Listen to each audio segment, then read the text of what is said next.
Original රොට්වයිලර් පැටියෙක් තෝරාගන්න හැටි ගැන අපි කරපු වීඩියෝ එක ලක්ෂ 3කට වඩා නැරඹලා තිබුණා.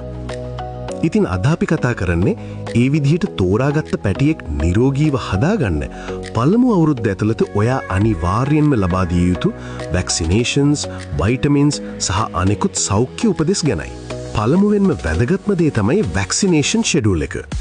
රොට්වයිලර් පැටියෙකුට මේ එන්නත් ලබා දීම අත්‍යවශ්‍යයි. ඒක වෙන්නේ මෙහෙමයි. සති 6 සහ 8 අතර කාලයේදී DHPPI+L පළමු මාත්‍රාව ලබා දෙන්න ඕනේ. මේ එන්නත ලබා දෙන්නේ රෝග 5කින් ඔබේ පැටියාව ආරක්ෂා කරන්න. මොනවද ඒ රෝග? ඩිස්ටෙම්පර්, බල්ලන්ගේ වසංගත රෝග හෝ ශ්වසන සහ ස්නායු පද්ධතියට වැළඳෙන මාරාන්තික රෝගයක්. හෙපටයිටිස්, අග්මාව ආශ්‍රිත ප්‍රදාහය. මේක බල්ලන්ගේ අග්මාවට හානි කරන වෛරස් රෝගයක්. පාවෝ වෛරස්, පාවෝ ලේ අතිසාරය හෝ බල්ලන්ගේ දරුණු බඩයෑමේ රෝගය. මේක පැටවුන් මිය යාමට ප්‍රධානතම හේතුවක්. මල පහ සමග ලේ පිටවීම තමයි ප්‍රධාන ලක්ෂණය. පැරාඉන්ෆ්ලුවෙන්සා, බෝවන කැස්ස හෝ ශ්වසන පද්ධතිය ආසාදනය. බල්ල දිගින් දිගටම කහින ස්වභාවයක් පෙන්වන එක තමයි මේකේ ලක්ෂණය. ලෙප්ටෝස්පයිරෝසිස්, මීඋන. ඒක නම් ඉතින් කට්ටිය දන්නවනේ. ඔය අපිටත් හැදෙන්නේ. හැබැයි ඒක භයානකයි. ඊට පස්සේ සති 10ත් 12ත් අතර දෙවන මාත්‍රාව හෙවත් බූස්ටර් ඩෝස් එක ලබා දෙන්න ඕනේ.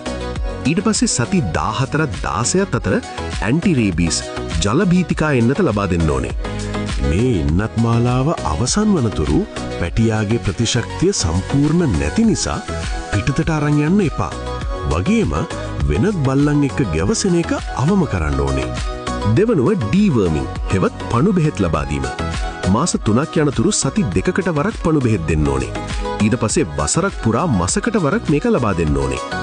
ඒ වගේම ටික් ෆීවර්, කිනිතුළු උණ වළක්වා ගන්න මාස 3න් පස්සේ පශු වෛද්‍ය උපදෙස් මත ස්පොට් ඔන් හෝ නෙක්ස්ගාඩ් හෝ බ්‍රෙවෙක්ටෝ වගේ එක්ස්ටර්නල් පැරසයිට් ට්‍රීට්මන්ට් එකක් ආරම්භ කරන්න.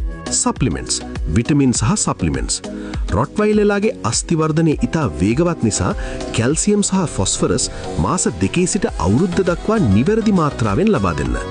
ඔමෙගා 3 සහ 6 හෙවත් ෆිෂ් ඔයිල්, නිරෝගී සමක් සහ ෂයිනි කෝට් එකක් ලබා ගැනීමට මේ ඉතා වැදගත්. ග්ලූකෝසමයින්, මාස 6න් පසු සන්ධිවල නිරෝගී බව සහ ජොයින්ට් සපෝට් එක වෙනුවෙන් මේ ලබා දීම සුදුසු. අවසාන වශයෙන් රොට්වයිලර් පැටියෙකුට අවුරුද්දක් යනතුරු හයි ඉම්පැක්ට් එක්සර්සයිස් හෙවත් උස තැන් වලින් පැනීම සහ ලිස්සන පොළව දිවීම සීමා කරන්න. ඒ ඔවුන්ගේ ග්‍රෝත් ප්ලේට්ස් වලට හානි කර පසුව හිප් ඩිස්ප්ලේසියා වැනි රෝග ඇති කරන්න පුළුවන්. ඒ වගේම බැලන්ස් ඩයට් එකක් පවත්වා ගැනීමෙන් අධික තරබාරව පාලනය කරගන්න එක ඔයාගේ